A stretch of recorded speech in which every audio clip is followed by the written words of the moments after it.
Welcome, everyone, to the Everything Show, episode 981. We have to do this quick cast because I'm freaking talking about Predator. All right, what's up, Scott?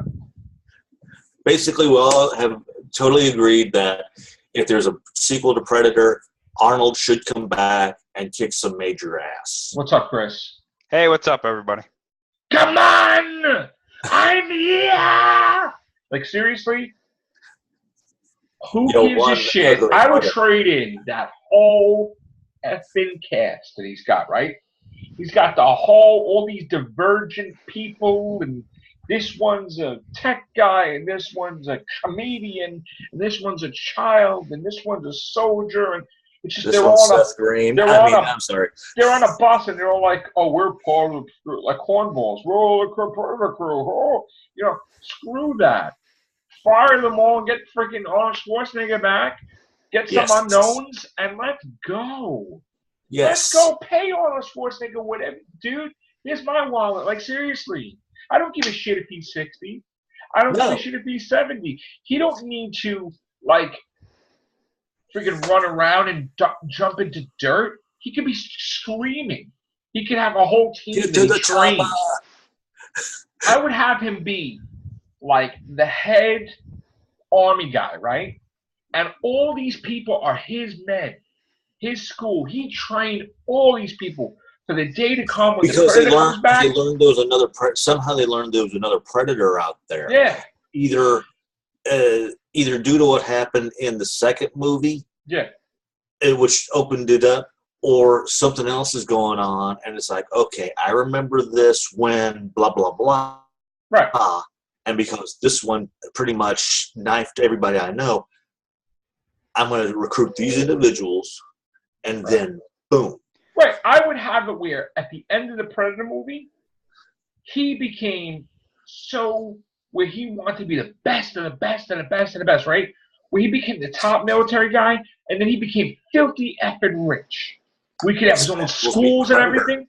And he saw this has happened in Los Angeles, whatever. And he's like, so now he'll be screaming at his people, "Get to the chopper!" And he'll be like sitting behind a desk. Who cares, man? And then maybe he'll have a scene with the Predator where he'll be the one to kick its ass. Honestly, that's what I want. That's what people want. They don't want this shit. Oh, let's have every nationality fight the Predator. Like, what's that shit about? What's that shit about? Why is there children in the movie? Oh, look, I got a Predator. Like, what's that about? Right, Chris? Why is there a kid in the movie, right? I guess, yeah. For what? People have to do these stupid ass movies. And it's like, it makes you wonder, is anybody really a fan? Because we see this stuff all the time, Scott, right?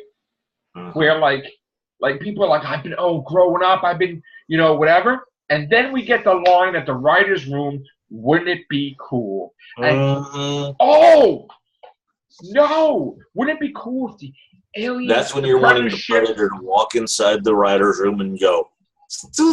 Yeah, nope. Wouldn't it be cool if a Predator ship crashed? The Predator was unconscious. The human stepped in and stripped him and took all his armor. The other Predators got pissed off. They went after them, and then they had a Frankenstein Predator that's like 20 feet tall. No, that wouldn't be cool. No, it wouldn't be cool. No.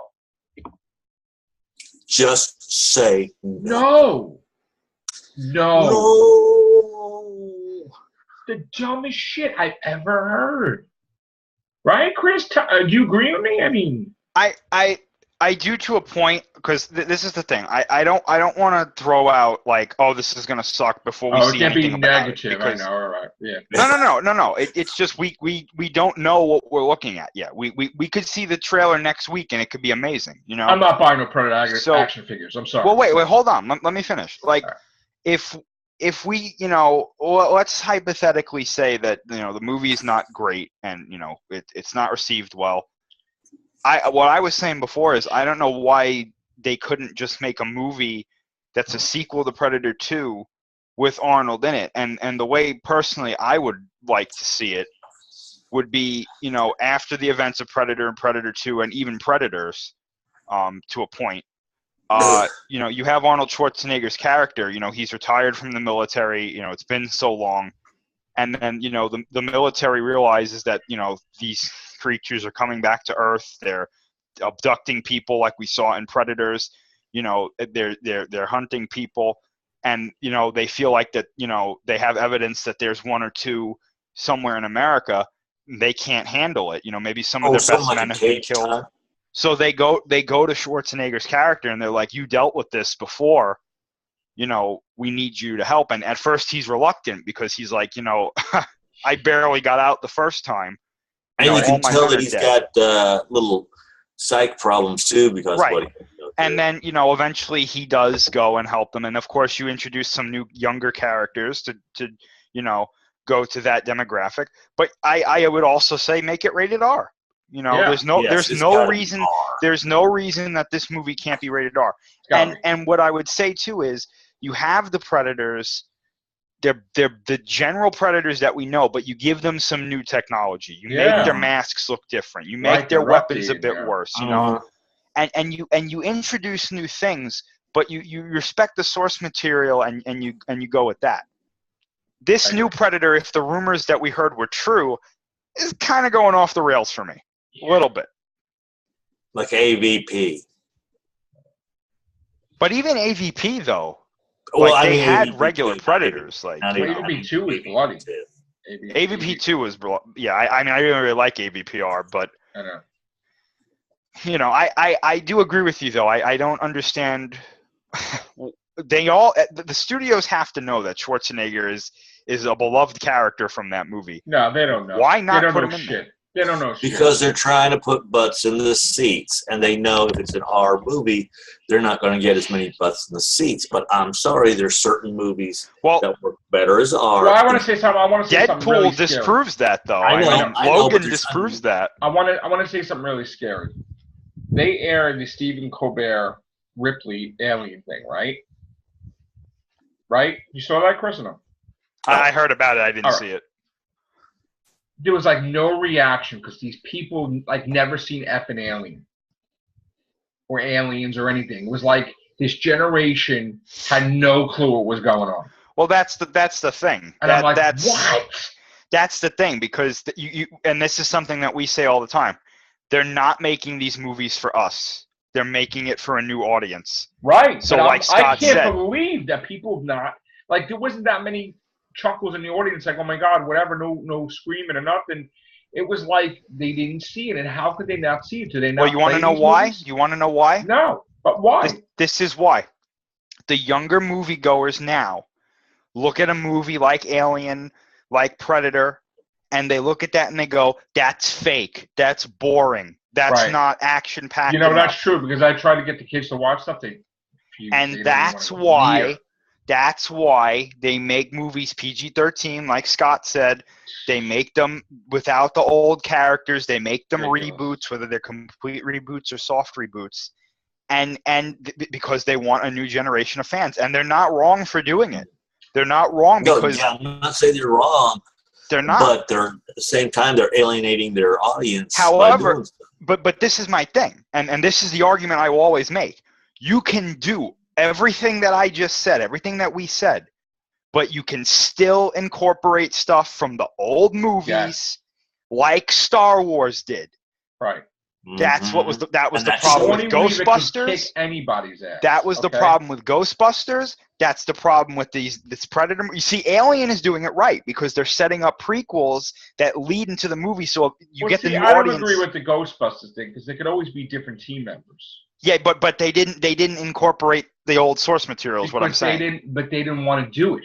That's that's the problem. Bill Murray refused. But he was in the movie anyway.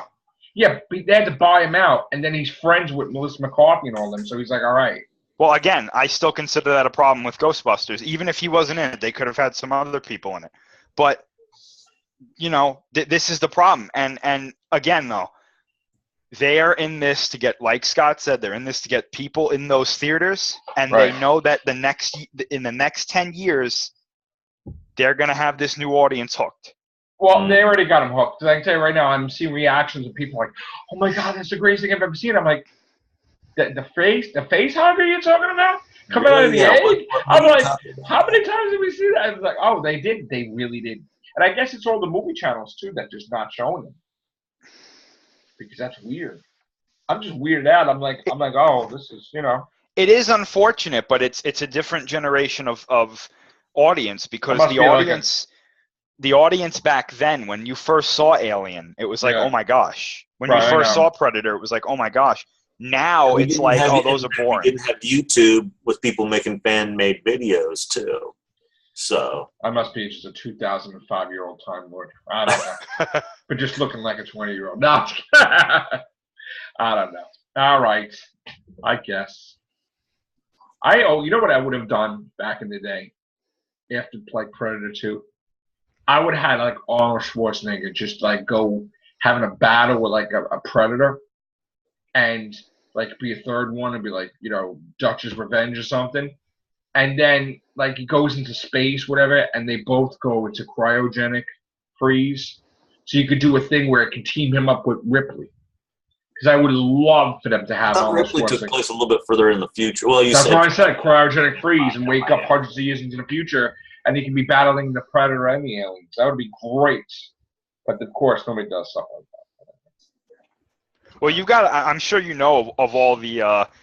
I just heard it today because I had no idea. There was a video I watched. All of the script rewrites that Alien 3 had.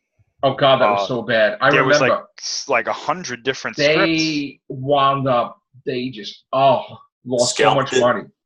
They just got the guy that did Madonna videos and said, "Please take over," because these people left, and it was a joke. I remember. You know, there was going to be one of the scripts that they had. There was going to be an alien that combined together like a Megazord. God. Like it was going to form like a 50-foot alien out of all these different hybrids. You know what the thing sucks? When I was a kid and I saw all this great stuff, right? Then when I started seeing stuff that I loved suck, I was complete in shock because I've never experienced my stuff that was great suck. So when I started seeing stuff like that, like Superman 3, Superman 4, Alien 3, freaking Freddy's Dead, the final, like I'm like, I was like horrified, traumatized. I'm like, oh my God. Look at the special Jason's effects dead, the whatever. Too. I'm like, I mean, Jason goes to hell. I'm like, what the hell's happening? But you notice though, the campfire scene in Star Trek 5. I'm like, you notice though, right? That when Blottenkamp did that whole, this is how I would do a new Alien, like Alien 5. You notice he did what we said. He incorporated stuff from the source material, and it got a huge reaction. So it's like Alien 3 and F Alien Resurrection never happened. Dream, and that would have been perfect. And who cares if it's a Dallas thing that they did that? Oh, it's a, you know, we just wasted a minute. No, it sucked. I know. Yeah. So bring back Sigourney Weaver in the Alien movie. You don't even have to de-age her. Screw it. Sorry, she's got what it takes. She can take anybody on. Still got it. All right, take care. Bye for now.